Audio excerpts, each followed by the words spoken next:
స్వతంత్ర గనులు కేటాయించే విధంగా వారిని అడగొచ్చు. లేకుంటే భారీ పరిశ్రమలు, తర్వాత వారి సహాయ మంత్రి కూడా మన రాష్ట్రం నుంచే ఉన్నారు కాబట్టి విశాఖపట్నం స్టీల్ ప్లాంట్ని స్టీల్ అథారిటీ ఆఫ్ ఇండియా లిమిటెడ్లో కూడా విలీనం చేస్తే కూడా అది కూడా ఒక పెద్ద సొల్యూషన్. కాబట్టి వారు పెద్దలు మాట్లాడినట్టు ఇప్పుడు ఒక సువర్ణ అవకాశం. ఈ అవకాశాన్ని అందరం కలిసి మనం వినియోగించుకుందాం. వారు చెప్పినట్టు అఖిలపక్షం కూడా తీసుకువెళ్ళి కేంద్ర ప్రభుత్వంలో మాట్లాడాలి.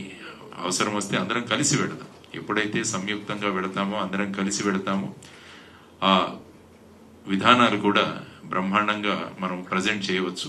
కాబట్టి మేమందరం కోరుకుంటున్నది మన రాష్ట్రం గొప్పగా అభివృద్ధి చెందాలి, రాష్ట్రంలో ఉన్న అనేక విషయాలు పరిష్కారం అవ్వాలి, రాష్ట్రంలో ఉన్న యువతరానికి ఉద్యోగాలు రావాలి, వారందరూ కూడా అద్భుతమైన పౌరులుగా మనం అంతా తయారు చేయాలి. కాబట్టి ఈ సందర్భంగా ప్రత్యేక హోదా సాధన సమితి మరియు విభజన హామీల సాధన సమితి ఎప్పుడు కూడా ప్రభుత్వంతో పాటు ఉంటూ ఈ విధానాలను ముందుకు తీసుకురావడానికి కృషి చేస్తుందని తెలియజేస్తున్నాను. నమస్కారం. ధన్యవాదాలు. ఇప్పుడు కామ్రేడ్ శ్రీనివాసరావు గారు మాట్లాడారు.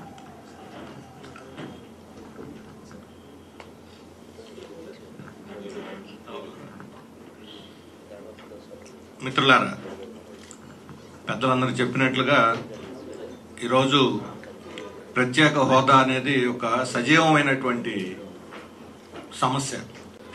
ఇది ముగిసిన అధ్యాయం, అది ఇది అని చెప్పే మాటలకి అర్థం లేదు.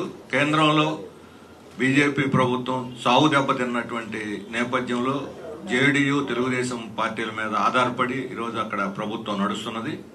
జేడీయూ ఆల్రెడీ బీహార్కి ప్రత్యేక హోదా కావాలని డిమాండ్ చేస్తున్నది.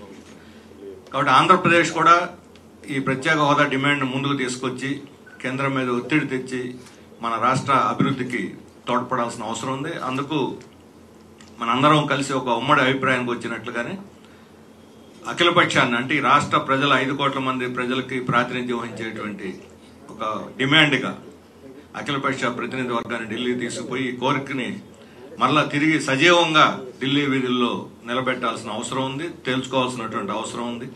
అందుకు కొత్త ప్రభుత్వం, చంద్రబాబు నాయుడు గారి సారథ్యంలోని కొత్త ప్రభుత్వం చొరవ తీసుకుంటుందని చెప్పి మేము విశ్వసిస్తున్నాము. ఇది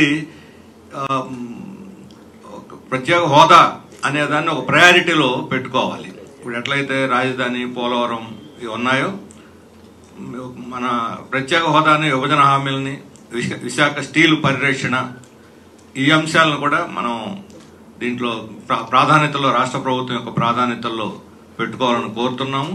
వీళ్ళంత త్వరలో ఈ ప్రత్యేక హోదా సాధన సమితి రాష్ట్ర ప్రభుత్వ పెద్దల్ని, ఎంపీలని అందరిని కూడా కలిసి దీని మీద మనం వాళ్ళని పార్లమెంట్లో